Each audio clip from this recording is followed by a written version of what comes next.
Dear students, अपन ने 2.5 के सवाल किए हैं, लेकिन एक बच्चे ने पूछा था ये वाला सवाल, तो समझ लेंगे।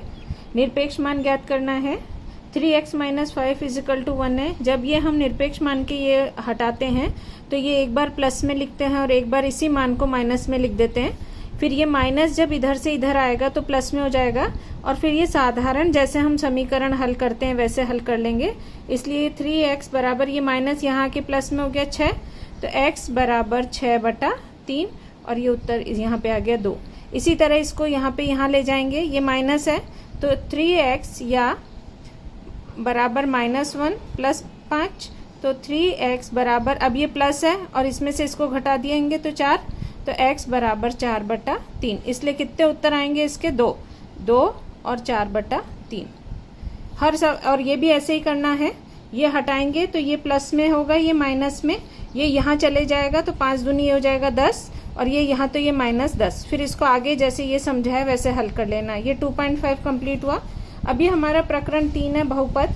बहुपद में हमें सबसे पहले बहुपद पहचानना आना चाहिए। बहुपद पहचानने के लिए यहाँ पर ये देखेंगे, बहुपद कहते किसे हैं?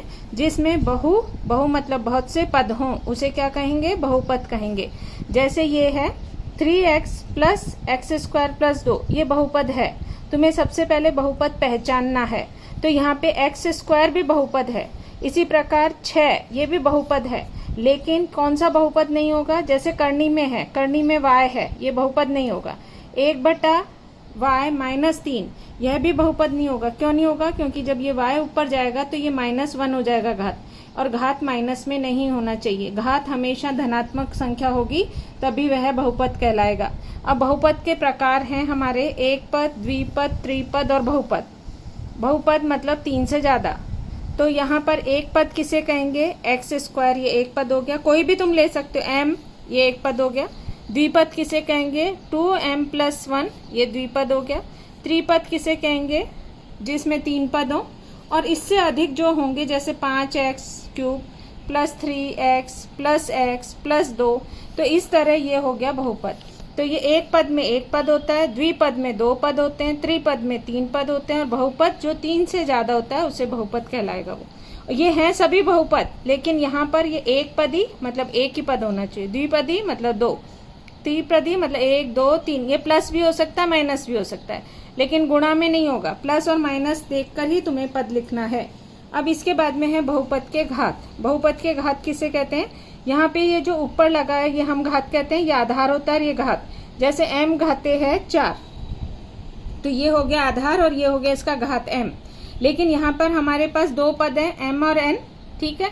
तो ये m, इसका m का 4 और n का 5, ये दोनों जुड़ जाएगा तो घात कितना हो जाएगा इस बहुपद का? 9। यहाँ पे ये जोड़कर घात लिखना है तुम्हें 9, तो अधिकतम घात लिखते हैं। अधिकतम घात यहाँ देखो, इसका 9 है, इसका 5 है, इसका 5 है, इसका 1 है। इसलिए ये जो बहुपद हैं इनके जो घात हैं वो इसका घात हो गया 9। इसके बाद में है यहाँ पे दूसरा देखेंगे, यहाँ पे इसका घात है 1, ये 2 और 1 कितना हो गया? 3। इस तरह से तुम्हें घात आना चाहिए। अब तुम्हारा प्रश्न संग्रह 3.1 देखेंगे, व्यंजक बहुपद है क्या, ये पहचानो। अब यहाँ पर यह बहुपद नहीं है क्योंकि यह माइनस में हो गया, तो ये माइनस में यह बहुपद नहीं है। यहाँ पर भी ये करनी में, इसलिए बहुपद नहीं है, और यह बहुपद है, ठीक है। इस तरह तुम्हें 3.1 का पहला सवाल वापस से बहुपद को पहचानना है। ये -1 हो जाएगा, ऊपर जाएगा तो ये है y -1, माइनस में घात होते ही यह बहुपद नहीं है, करनी है इसलिए बहुपद नहीं है, यह बहुपद है। इसके बाद में गुणांक लिखना है। गुणांक, गुण और अंक। अंक कौन से अंक से गुणा हो रहा है? ये इसके आगे कोई अंक नहीं है, तो इसका गुणांक क्या हो जाएगा? 1। m घाते 3 का गुणांक लिखो, तो जब कोई भी अंक नहीं होता तो गुणांक क्या हो जाएगा? 1। यहाँ पे देखेंगे m घाते 3 के साथ गुणांक किससे गुणा हो रहा है? m घाते 3 करनी में 3 से। उसी प्रकार यहाँ किससे गुणा हो रहा है? -2/3 से, तो ये इसका गुणांक हो गया। इतने सरल सवाल हैं ये तुम्हारे। फिर एक बहुपद लिखना है तुम्हें तीसरे सवाल में। एक ऐसा पद लिखना है, पद लिखो जिसका घात कितना हो, एक पद लिखना है, एक पद जिसका घात कितना होना चाहिए? 7, तो x घाते 7 हो गया।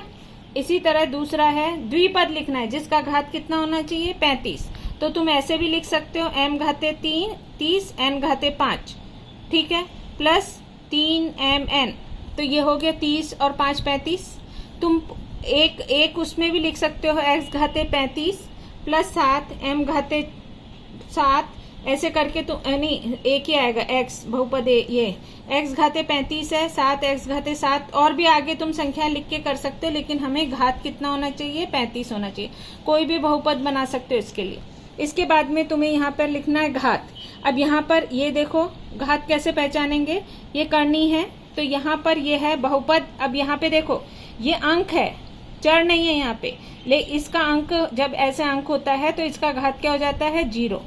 इसका घात कितना दे रखा है, चर का घात कितना दे रखा है 0, इसका घात कितना दे रखा है 2, इसका घात कितना दे रखा है 10। इस तरह से अब इसका घात कितना होगा 7 और 3 10। इस तरह से तुम्हारे को घात पहचानना है। तो तुम्हें 3.1 के सारे सवाल कर लेने हैं, और जो नहीं आएगा वो मेरे से पूछ लेना है। Thank you.